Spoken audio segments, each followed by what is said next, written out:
village lay wrapped in a thick gray fog that clung to every crooked cobblestone and curled around the ancient forest that guarded its borders like a silent sentinel. This was a place untouched by time, where every shadow whispered old legends, and the air held the weight of stories passed down from elders long gone. The villagers moved slowly, their lives shaped by customs older than anyone could recall. They spoke in hushed tones of the forest's secrets and the fate of those who dared to wander beneath its dark canopy, their voices trembling with a mix of fear and reverence. It was in this misty, haunted land that Isolde's story began, a tale woven with sorrow, courage, and the heavy burden of family secrets. Isolde's manor stood on the edge of the village, its stone walls cracked and weathered by countless winters. Inside, faded portraits of ancestors with stern eyes watched silently, as if guarding the faded glory of a once proud lineage. The manor was more than a house. It was a living memory of her family's past, filled with relics and whispered histories. Isolde's grandmother, the keeper of stories, had tended this place with quiet dignity, and now the weight of those stories pressed down on Isolde's shoulders. The manor echoed with silence, holding both comfort and sorrow, a place where secrets were kept as fiercely as any treasure. Within that manor, Isolde wrestled with a restless spirit that would not be calmed. Her heart longed for freedom beyond the village's narrow expectations, yet duty bound her tightly to her family and their fading traditions. The villagers watched her with a mix of pity and suspicion, whispering about her rebellious nature. Elders shook their heads, warning that a woman who dared break from her path would only invite ruin. Still, Isolde's desire to carve her own fate grew stronger, setting her apart from the quiet order that had governed the village for generations. She stood at a crossroads, torn between the life she knew and the unknown that called to her. One night, while exploring the manor's dusty library, Isolde discovered an ancient book unlike any other, a tome whose pages seemed to shift and change with the passing hours. Villagers spoke in fearful whispers about its curse, saying the book's story ended differently every night, but only if read alone. Curiosity overcame caution, and Isolde found herself drawn deeper into its mysteries. The book became a symbol of fate's fluid hand, its shifting tales mirroring the uncertainty that gripped her own life. Each night, the story rewrote itself, hinting at secrets long buried and a destiny that was anything but fixed. The villagers' reactions to Isolde's fascination were mixed and tense. Some muttered warnings of witches and curses, fearing that meddling with the unknown would bring disaster upon them all. Others, however, watched with quiet awe, sensing that Isolde was touching something greater than herself. The community's unease revealed the tight grip of tradition and superstition, the fear of upsetting the fragile balance between past and present. Their whispered warnings carried the weight of generations, cautioning Isolde to tread carefully, lest she awaken forces better left asleep. Among those most concerned was Isolde's uncle, a stern man who embodied the village's old authority. His protection was firm but unforgiving, rooted in a belief that some traditions must never be broken. Alongside him stood a childhood friend turned rival, whose loyalty to the old ways clashed sharply with Isolde's restless spirit. Their tension crackled like cold fire, a reminder that family and friendship could both bind and betray. These relationships shaped Isolde's world, reflecting the struggles between loyalty and freedom, old oaths and new desires that so often marked the path of heroes in European tales. Then, like a shadow slipping through the mist, a stranger arrived at the village's edge. Cloaked in mystery, the stranger's words were cryptic, yet heavy with meaning, hinting at the deeper power hidden within the enchanted book. They spoke of an ancient curse entwined with Isolde's family, a fate as old and tangled as the forest, itself. Their arrival unsettled the fragile peace, stirring whispers among the villagers and setting the stage for the trials that would test Isolde's courage and resolve. In the gathering fog, the story's first true turning was born, promising that this tale would end differently if only one dared to face the truth alone. Night after night, Isolde sat alone in the flickering candlelight of the manor's old library, the enchanted book resting on her lap like a heavy, restless beast. Each time she opened its fragile pages, the story within twisted and turned, revealing secrets buried deep beneath her family's proud history. She saw betrayals carved from pride, loves broken like shattered glass, and ancient curses born from promises that were never kept. Knights' oaths broken in shadowed halls, causing doom to ripple through generations. With every new ending, Isolde's heart grew heavier, the burden of her bloodline's dark past pressing down on her like the cold stone walls.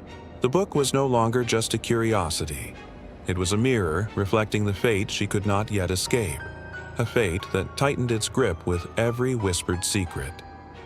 Her uncle, a stern man rooted firmly in the old ways, paced the cold halls of the manor, his worry growing like a storm.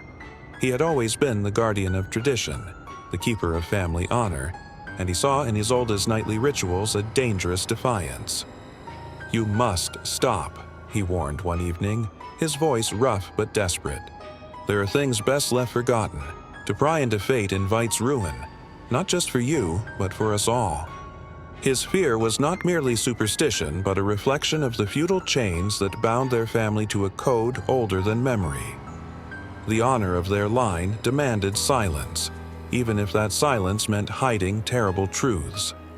His warnings echoed through the manor, a heavy reminder of the price of disobedience. In the village, whispers spread like wildfire, carried on the cold night air.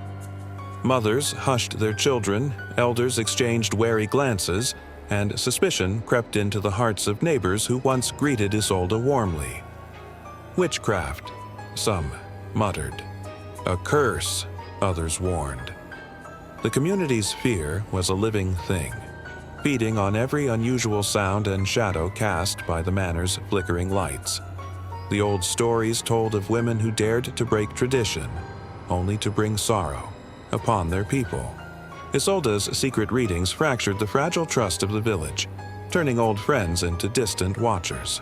This unrest was a testament to the power of superstition in small communities, where the past clings tightly and change is met with suspicion.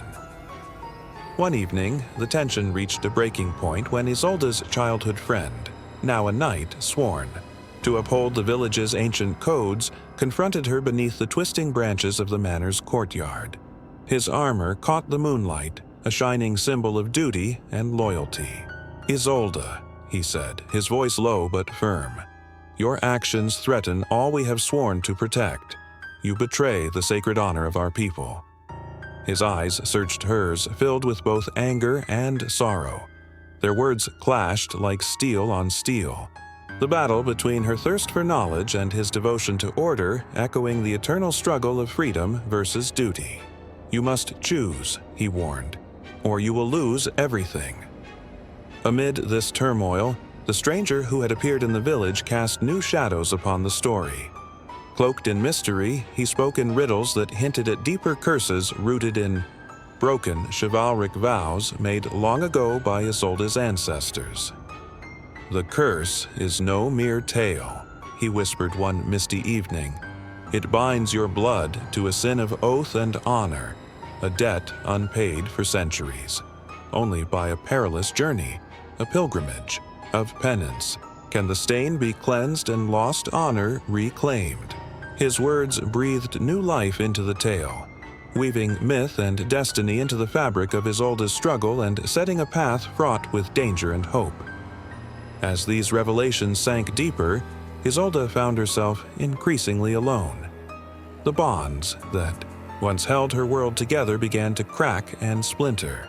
Her uncle's protective gaze hardened into cold distance, no longer the comforting shield she had known. Her knight friend's once warm loyalty turned to stern judgment, his presence now a reminder of the chasm growing between them. Isolde's isolation was both a curse and a necessity, for only in solitude could the book's endings shift. Only alone did fate bend and twist in new directions. This lonely journey mirrored the tale's heart. The seeker caught between the chains of destiny and the fierce desire to choose her own path, trapped between the known and the unknown, forever walking the narrow edge where fate and free will entwine. The night pressed close around Isolde as she stepped beyond the edge of the village, the weight of the enchanted book heavy in her hands. The forest loomed ahead, thick with mist that curled like ghosts between twisted branches. Villagers whispered of this place in fearful tones, calling it haunted by curses older than memory, where shadows moved with a will of their own. Yet, Isolde's heart beat steady beneath the cloak of dread. This journey was her crossing from safety into the unknown, a rite of passage where courage and resolve would be tested. The deeper she ventured, the more the trees seemed to close in, guarding secrets that fate now demanded she face alone. In the gloom of the forest's heart, a chilling figure emerged, an ethereal duke, bound by chains that clinked softly in the silent air. His eyes, hollow with centuries of regret, held stories of betrayal that had shattered kingdoms and torn families apart. "I bear the weight of broken oaths," he murmured, voice like wind over stone. "Pride has been my curse, and through my fall, so too shall others suffer." Isolde's breath caught as she met this spectral warning, feeling the cold truth of her own bloodline's sins reach out to her. The Duke was a grim mirror, showing the destruction pride and betrayal could bring across generations, a somber lesson carved deep into the wood and stone of this haunted realm. Seeking shelter, Isolde stumbled upon a small, humble dwelling nestled in a clearing. Inside, a hermit saint sat cloaked in worn robes, eyes bright with quiet wisdom. His words were wrapped in riddles, yet each one pierced the veil of confusion clouding her mind. "Justice is no mere retribution," he said softly, "and fate is not a chain without key. To heal, one must see beyond revenge, toward restoration of what once was broken." His counsel echoed the ancient wisdom of European sages who guided lost souls, urging Isolde to seek a path not of vengeance, but of redemption. In his presence, a fragile hope kindled within her weary spirit, but the forest's shadows held darker challenges. From the depths of a moonlit glade, a terrifying wolf appeared, its form shifting between man and beast. Its eyes burned with a fierce intelligence, reflecting the guilt and fear that weighed heavily on the village's soul. "Face what you fear," the wolf seemed to growl without words, embodying the wild consequences of broken trust and the untamed guilt festering beneath polite civility. Isolde stood firm, feeling the raw power of this primal creature, knowing that to move forward she must embrace both bravery and compassion, confronting the deepest shadows not just in the forest, but within herself and her people. Her journey ended at the ruins of an ancient abbey, where moss-covered stones told silent tales of vows once sworn and shattered. The faded frescoes on crumbling walls whispered of faith and betrayal intertwined through centuries. Here, Isolde faced her final trial: to seize the dark power of the book and rewrite her fate, risking her very soul, or to surrender her freedom, restoring justice and balance to her fractured family and village. The air was thick with the weight of divine retribution and sacrifice, and every breath felt like stepping across a narrow bridge between ruin and redemption. The ruins held the echoes of countless choices like hers, each one a thread in the delicate tapestry of hope and despair. In this crucible of fate, Isolde's decision rippled far beyond her own life. The struggle between destiny and free will wove tightly around her, testing her moral courage and willingness to sacrifice. "This is the moment," she whispered, "where a true hero is made, not by power, but by the strength to choose what is right." The forest held its breath, the ancient trees silent witnesses to the turning point. Whether hope would bloom or darkness would deepen remained unseen, leaving the tale suspended in a delicate balance, an eternal dance between consequence and redemption that only the brave dared to face. Isolde returned to the village under a sky heavy with clouds, her steps slower yet steadier than before. The weight of truth she carried was etched deep in her eyes, sorrow and strength woven tightly together. The trials she endured had changed her, molding her spirit into something both fragile and unbreakable. She was no longer the young woman who had left, filled with naive hope. Now, she bore the heavy cost of confronting long-hidden shadows and dark legacies, a burden familiar to many heroes of old tales whose hearts carry both grief and quiet resilience. The villagers watched her return with a mix of awe and unease, sensing that the girl they knew had been transformed into something more.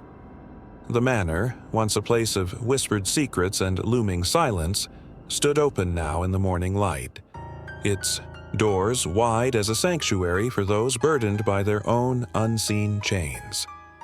No longer a prison of shadows, it became a refuge where fears could be faced and wounds might find healing. The change was subtle but profound, like a tree that had weathered storms and now bore new blossoms in its branches. This renewal of the manor was more than stone and timber. It was a symbol of redemption, of courage born from humility, echoing the old traditions where even the darkest places might find grace through the strength of those who dare to forgive. The ancient book that had guided and haunted Isolde was finally laid to rest beneath the roots of the oldest oak. Its pages, once alive with shifting tales, now held silent secrets. Yet its legacy lingered in the hearts of those who heard its story. Though quiet, the book's lessons whispered of fate's tangled threads and the heavy toll of ancestral sins, reminding all that power is a double-edged sword and wisdom often comes wrapped in mystery and warning.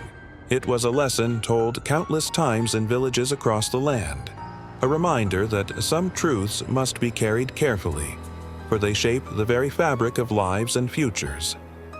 Among the villagers, the fearful murmurs that once shrouded the forest's edge softened into a respectful hush. They saw, at last, the courage in Isolde's journey and the truths she bore, truth that unsettled old fears but also brought a cautious understanding.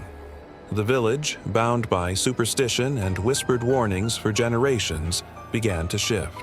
In shared hardship, they found an unexpected bond, a fragile thread of hope linking them together as they faced the shadows of their collective past. It was a change as slow and steady as the turning of the seasons, yet profound, marking the first step toward healing a fractured community. Isolde's journey spoke a quiet but powerful truth. Redemption demands sacrifice, and justice is a path marked by patience and humility rather than swift reward. This moral, timeless as the tales passed down through centuries, held within it the wisdom of those who have walked before. Heroes shaped not by glory, but by endurance. True courage lies in the willingness to bear hardship for the sake of others, to seek justice even when it seems distant or uncertain. It is a lesson woven deep into the fabric of European folklore, reminding all that the noblest paths are often the hardest traveled. As night fell once more, the story did not close neatly, but lingered like a shadow on the wall. The truth remained. Some nights, the tale ends differently, but only if you are truly alone.